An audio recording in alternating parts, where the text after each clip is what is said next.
gusto ko muna pong magpasalamat sa inyo sa walang sawang pagsuporta sa amin. May mga nagtatanong kung ano na nga daw ba yung next na plano natin kay Sonal Masi. Ako, inis na inis nga din ako sa anak tsaka dun sa ano guys.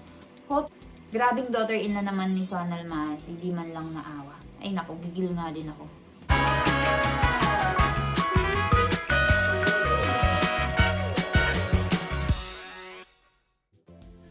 Hi guys! So, magluluto tayo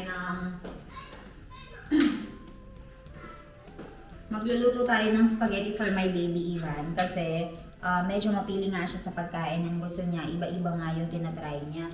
So, meron tayo ditong ragi pasta and papakuluan ko lang. Tapos ay maghahati-hati na tayo ng onion and garlic.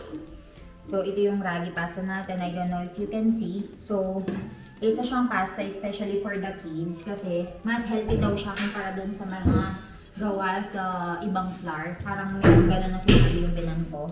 So, lagyan ko lang siya ng kaunting asin and also little bit of oil. Tapos, while pinapakuluan ko to, ay maghahati na ako ng onion, garlic, at saka ng ibang mga ingredients pa. So, usually onion, garlic lang naman, and cheese, butter, ganyan. So, pakulan ko lang to and then balitaan ko kayo. Actually guys, last time na nagluto ako ng spaghetti ay naubos niya. So, siya pa mismo yung bumabalik-balik. Siya pa mismo yung bumabalik-balik dito sa may upuan ko. And gusto niyang kumain. So, lulutuan natin siya ulit. Medyo easy lang naman siya. Hindi naman kailangan ng maraming ingredients. And syempre guys, dahil nga nasa India tayo, hindi natin mahanap yung mga usualing giniling. Yan. Pero yung ginagawa kong spaghetti ay gustong-gusto ng baby Ivan. Diyan na guys, ha? Ayan, dyan lang kayo. So, si Mommy and Papa ay nagpunta ngayon sa may palengke para bumili ng iba't ibang mga vegetables. Kasi dito sa lugar namin, dahil nga nasa village kami, malimit lang yung mga nagbebenta ng gulay, especially yung ringgor or yung eggplant. So, dahil nga wala kaming eggplant, sabi ni Mami, tara, punta na tayo ng palengke. Bumili na tayo ng mga kailangan natin. Dahil nga winter, yung mga usualing pagkain na lang namin dito ay dana, o yung binabalatan araw-araw ng mga kababaihan tuwing gabi. Yun, dana, at saka cauliflower at saka cabbage. So, nakakasawa na. So, sabi ni Mami, bili sila ng ibang mga gulay. So, hatiin ko lang tong onion and then babalitaan ko kayo. Yung anak ko gustong-gusto niya yung mga niluluto ko. Siguro, gusto niya yung mga pagkain Pilipino. Kaya pagdating sa Pilipinas, ay nako, magsasawa yan. Papakainin ko yan ng iba't ibang mga pagkain sa Pilipinas. Tignan natin kung may lasang Pilipino ba ang anak ko o lasang Indiano. Nandito siya, oh. Ivan, you say hi to everyone. Come here, anak ko. Hi! Ivan, say hi daw. Here's Daddy taking care of Ivan, Ivan. hi kara, hi. Ivan is making me cry.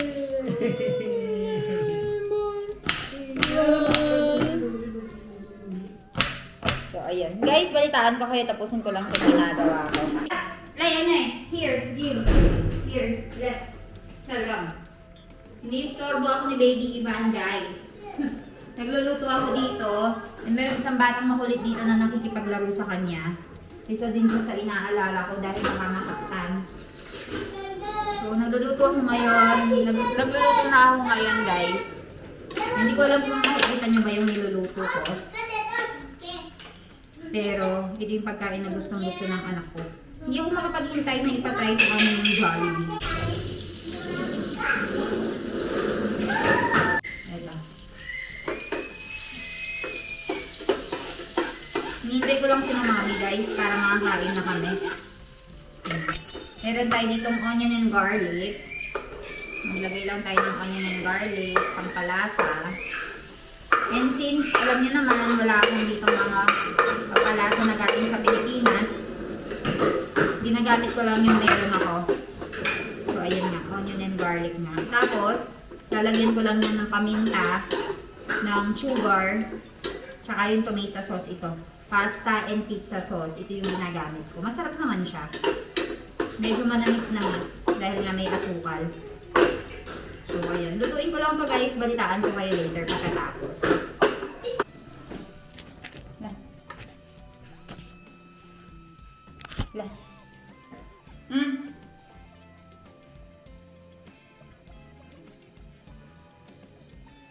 La. Kaçı basıldı.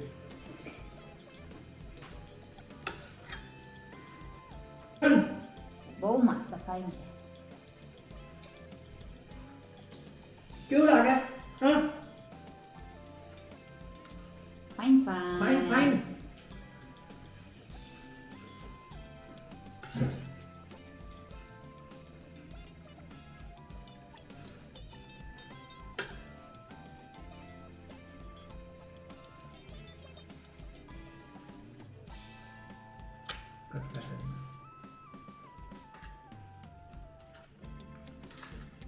क्यों लागू Fine, fine.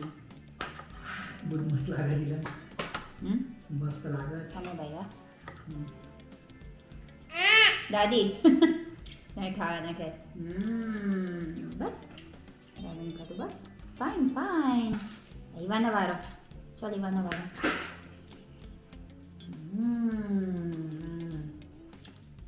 Hajdu joવાનો, પછી ખાવાનો. Moro, ka. Wow, wow, wow, wow. Very, very good. Nakita? Wow, yummy.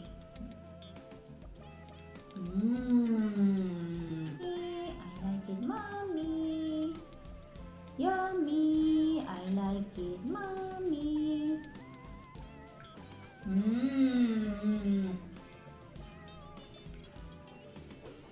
Mommy, oh mommy, kami kay Jay na ya. Saklewa, huhulay lido papa. बाहर करना Huhu.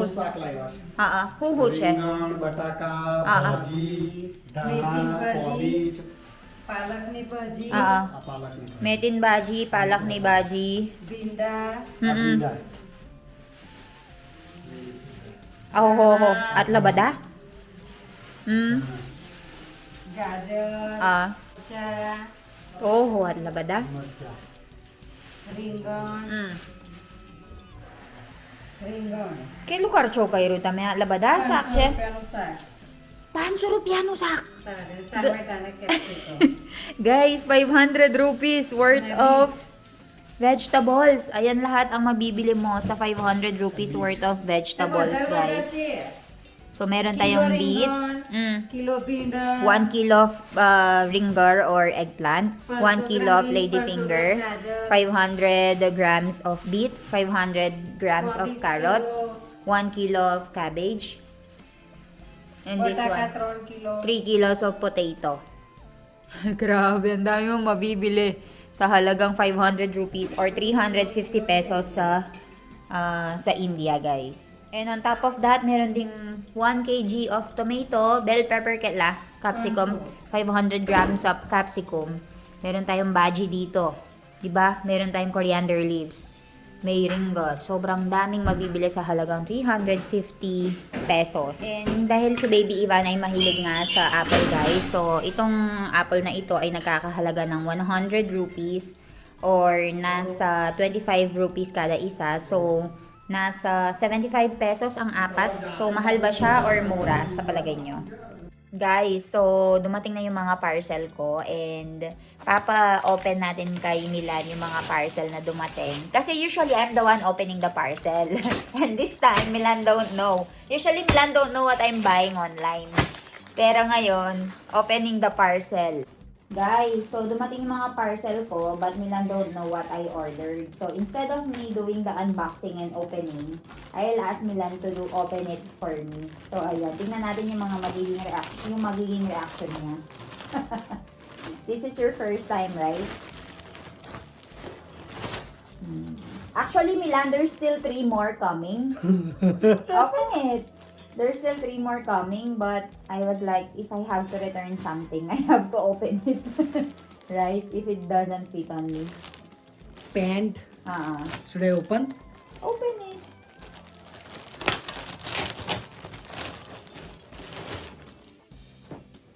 Pant.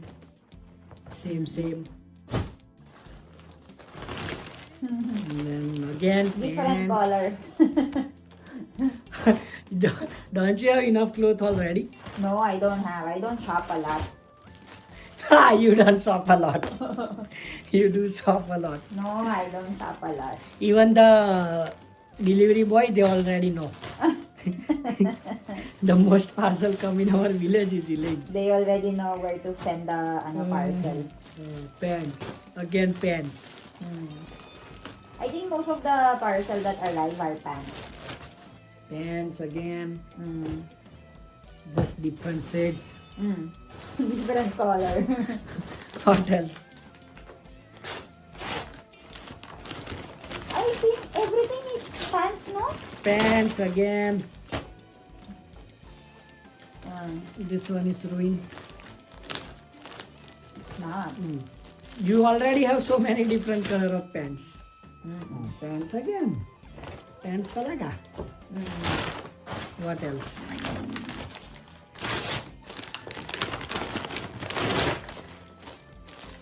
Pants again. Galing, Gilan.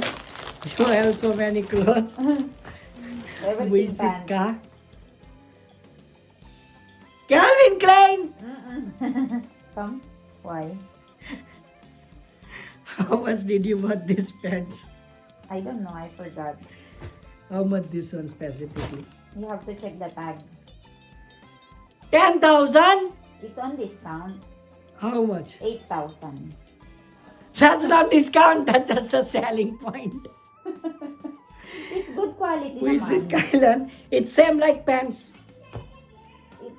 It's good quality. You are spending a lot of No, money. I don't spend a lot, guys. What's the Another point? three. You already have 5 pants. Another One, three two, is three, coming, four, but five. it's not pants. What is I it? like this one so much. This one. The white one, yes. I Then love why it. did you spend 8,000 on this This one? is also this is good. Calvin Klein also Most of it are Calvin. I like 8,000. the pants.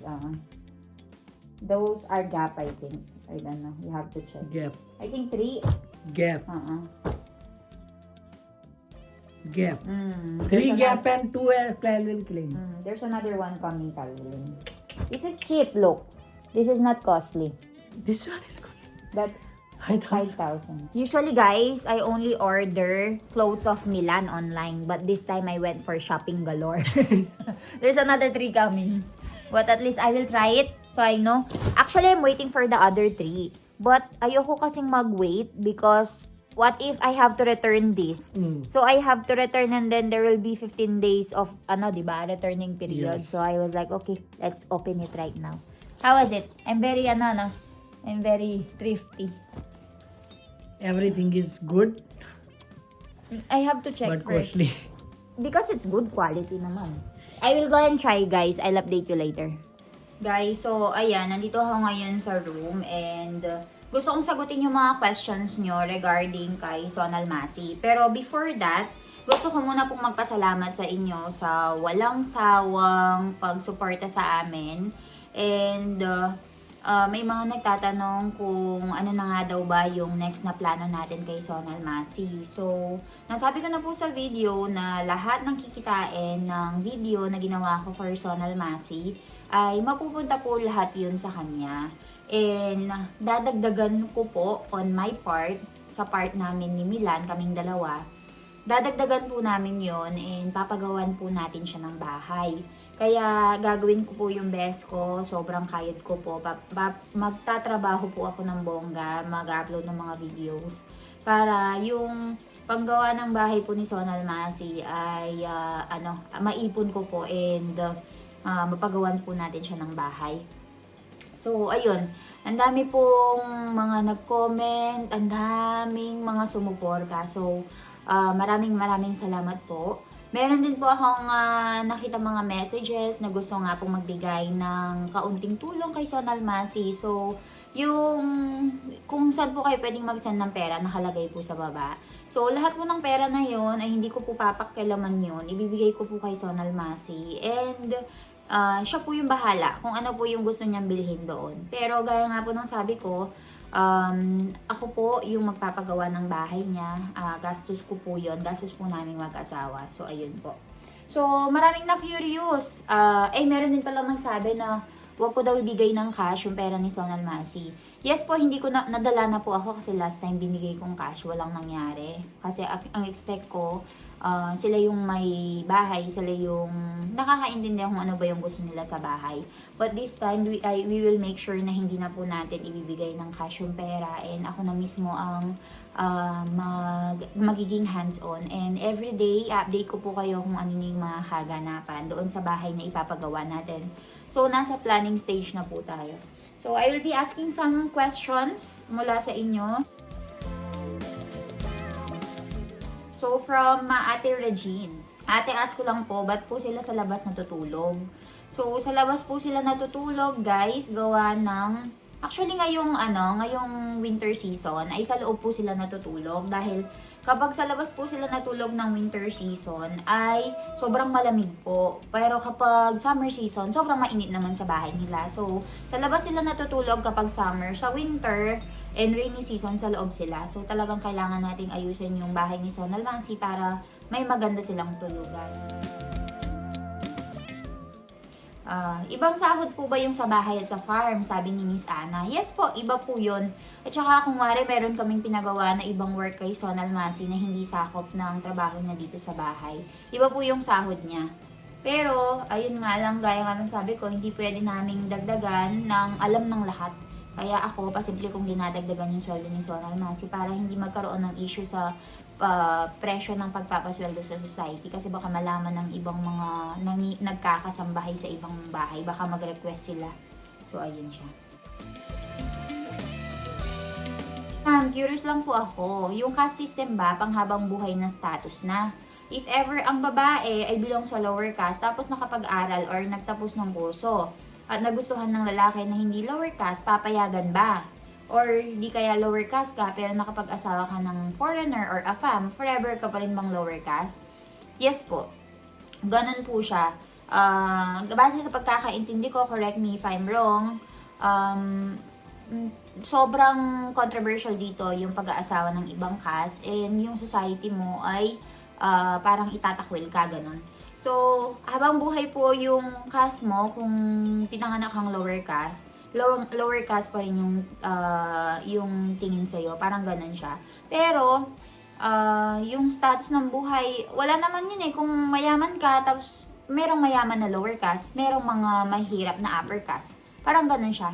So, hindi ko alam, hindi ko masyadong gusto yung caste system nila dito kasi parang degrading.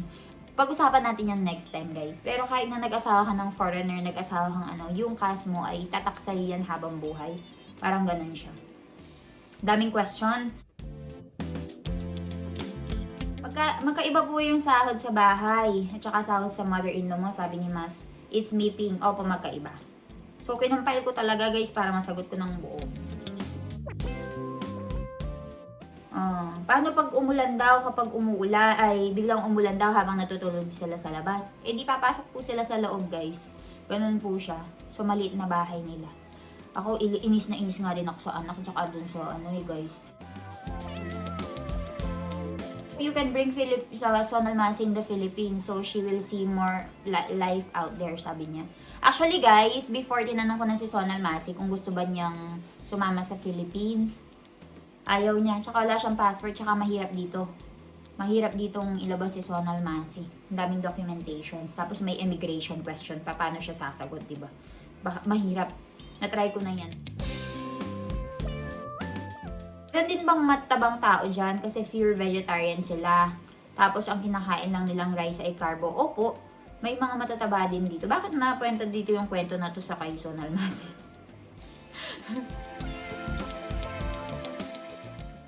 Grabing daughter-in-law naman ni Sonal Masi. Di man lang naawa. Ay naku, gigil nga din ako. Tawa-tawa pa siya sa akin, pero nanggigigil ako. Ang tatanda na ng mga biyanan niya, hindi pa niya masama. Eh ano man lang yung ayusin niya yung isang kwarto, doon niya patulugin. Bakit kailangan pang maghiwalay ng bahay? Ano yun? Galit. Nakakainis, nakakagigil. Bakit hindi po kayo nagpapakain sa mga workers niyo sa bukid? Tanong lang po. May dagdag sahod po ba kapag bring your own food? Kasi sa amin ganon. Actually, meron din akong question na ganito. Pero, ganun daw talaga yung sistema dito guys, lahat ng mga farmer. Kasi kapag inumpisahan ng isa, ano yung iba? Magre-request din yung iba. Kaya, yung sahod ay 200 per katao, kada isang araw na sahod, tapos sila na yung magdadala ng pagkain. Kapag inumpisahan ng binan ko, lahat ng mga farmers dito ay aaway ng binan ko. So, ganun siya guys. Hindi sila sistemang ganun. Ang mura ng sahod ng pagtatrabaho sa farm dyan. Mura po kasi mura din yung mga bilihin. Nakapansin nyo ba yung video ko dati na 500 rupees challenge? Ang dami nang nabili. So, kasya na po yun sa kanila. Parang sa atin, minimum ay 400 plus. Pero parang mahal ng bilihin sa Pilipinas ngayon, no? Hindi kasya. Ma'am, please wag mong ibigay ang pera. Ikaw na magpaayos ng bahay nila. Ako na po mismo and I will update you everyday sa mga magiging kaganapan. Actually, ngayon ay naghahanap na kami ng faster way para mapatayo yung bahay ni Sonal Masi. Pero may mga inaayos lang kami guys and may mga konting problema lang. Pero we'll get there sooner or later. Papagawa natin ng bahay talaga niya. Huwag na ipa-hospital yung asawa. Grabe ka naman. Pabigat lang naman. Tapos kung ipapaayos yung bahay, mas magandang lumayo sila sa walang kwentang anak. Manugang niya. Gigil to ah. At baka kami na naman ng hindi kanila. Natitrigger talaga ako sa pamilya ni Sonal Masi. Nakakaawa na nga, mas kinakawawa pa. Simula pagising hanggang pagtulog, bugbog katawan ni Sonal Masi sa kakatrabaho. Ako din guys, natitriggered ako. Parang para sa akin wala namang kwenta yung anak niya. Actually, dalawa yung anak niya, lalaki, yung isa malayo, yung isa nandito. So, bakit niya hinayaan na kontrolin siya ng asawa niya? Tapos, ganun yung sitwasyon ng anak, ng mga magulang niya, di ba? Bakit hinahayaan niya na yung asawa niya ang magkontrol sa buhay ng magulang niya? Bakit pinapayagan niya na doon matulog na sobrang liit, sobrang dumi? Well, hindi naman madumi since malinis si Sonal Masi, pero mahirap ang buhay. Buti nga guys, yung CR ay naayos pa. Ang sama naman ng anak niya, kainis. Naiinis nga din ako guys.